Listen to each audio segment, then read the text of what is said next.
Magana ma aikari kuma gĩcigo-inĩ kĩa ũmbunge gĩa Kajiado ya rũgongo nĩo meyumĩrĩtie kwamũkĩra motungata ma ũrigiti matarĩ marĩhi marĩa makinyanĩirio nĩ anyiti itemi matiganĩte ũnyitanĩri-inĩ na thirikari ya Kajiado.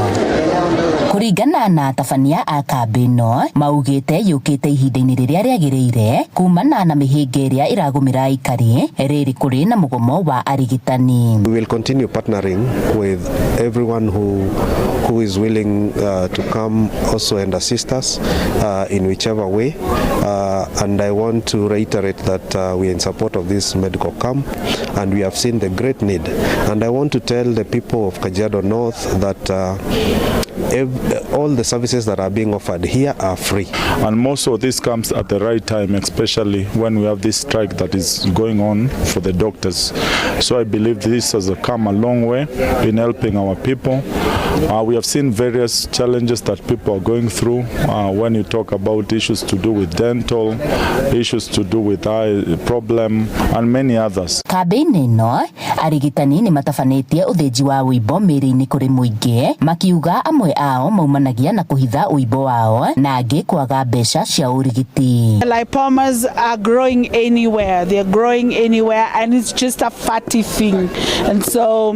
And it brings stigma, it brings shame. And when somebody has that, they're just covering it with a lot of clothes. But we are able to alleviate that pressure and that shame and that stigma for them by offering them this surgical procedure.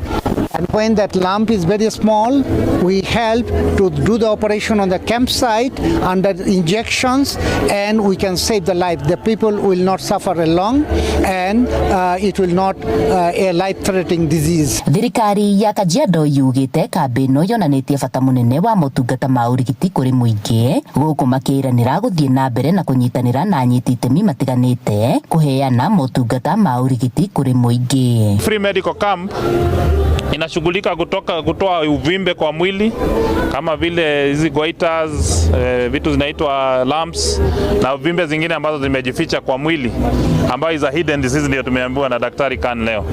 It is a hidden disease ambaye watu wanaficha kwa mili yao.